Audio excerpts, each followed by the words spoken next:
This guide has been inspected and approved by Luminous. Hey guys, this is Sunsfan and welcome to the official Dota Cinema Guide to Queen of Pain.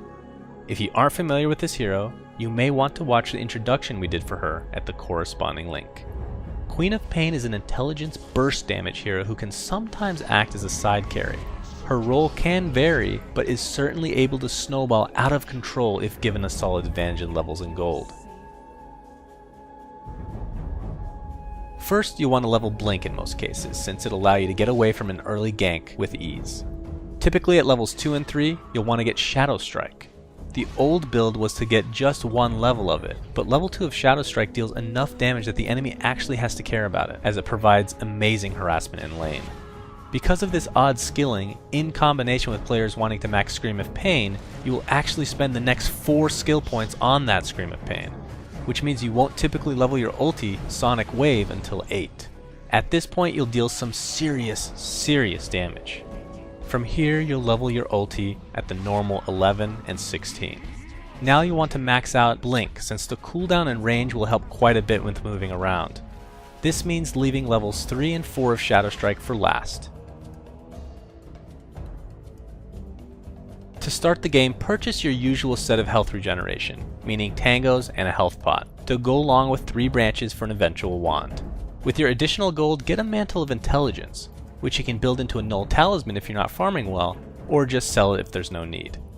If you're mid, which we're assuming, you'll also want to get a bottle as early as possible. Your ability to push lanes and control the runes is very tough to match. Boots of choice for Quap are Power Treads. The stats gain is really important for a hero that gets into the thick of things while dealing lots of burst damage. As long as you can tread switch properly between intelligence and strength, these boots will be your only choice.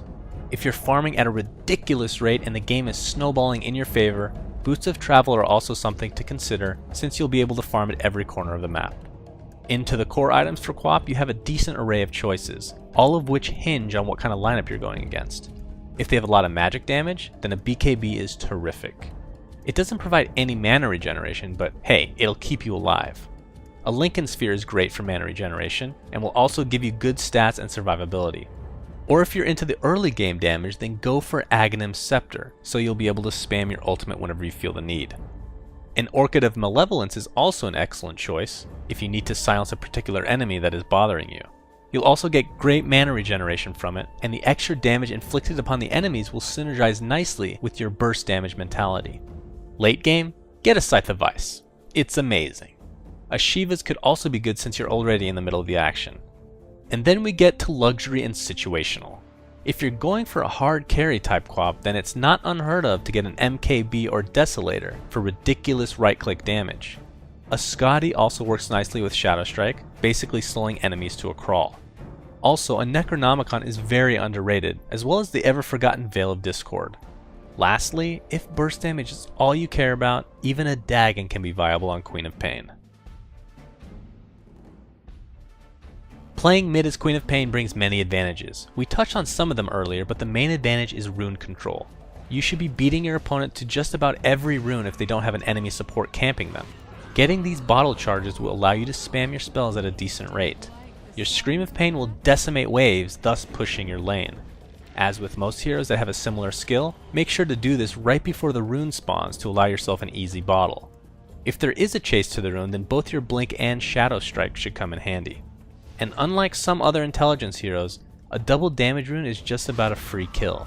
With your Blink for mobility and a really great slow and Shadow Strike, your right clicks will actually be able to be felt for a long duration. But your role in games is not to farm, even though you have the ability to carry to some degree. When you get these runes, just start ganking. It's hard to escape a Queen of Pain with that much mobility and that much burst damage in the laning stage, especially if you have any kind of help from your team. If you're able to successfully gank a few times, you can really take off. Like any burst damage hero with a non-DPS type build, you will start to taper off at some point. So you need to take advantage of the period of time in which your magical spells will actually hurt. In teamfights, just look for opportunities to use your Sonic Wave right at the beginning if you can hit multiple targets. Too many Quap players save their ult for one hero KS, which technically can be good in some situations, but still, that's a lot of AoE damage that you're bypassing. After your ult is used, just spam both your Shadow Strike and Scream of Pain as much as possible. As you can imagine with a hero that needs to be up close and personal, positioning is key to successful co-op play. You have to know when aggression is needed, and you need to realize when you're overextending. All in all, you must know your role. You are best used as kind of an assassination hero in gank situations, but for teamfights you should probably let someone else initiate because you're just too squishy. But do not underestimate those picks. Too many times we've seen one quick pickoff from Queen of Pain turn into a one-sided 5v4 teamfight victory. Friends of Queen of Pain would be those that can set up your Sonic Wave for maximum damage. 3 heroes that come to mind would include Enigma with his Black Hole, Void with Chronosphere, and Tide with Ravage. One special mention does have to go to Omni Knight, however, since his Repel will protect you from magical harm when you jump into the fray. Foes of Queen of Pain are heroes that can disable or silence her into oblivion. Some examples include Silencer, who is best against combo type heroes like Quap, Naga with Ensnare, Nyx Assassin with his Blind Initiation and very high burst damage, and Ricky with his Smokescreen and Diffusal Blade combo. One final mention must go out to Storm Spirit, since he can initiate from afar, disable you easily, and follow you wherever you blink. Maybe he's just into goth girls. Thanks for watching, guys, and please remember to subscribe to our YouTube. Also, a big thanks to Flawless and Luminous who helped create this guide. You can check them out at their YouTube channels, which are linked in the video description. Also, be sure to check out our website at dotacinema.com and like us on Facebook at facebook.com/dotacinema.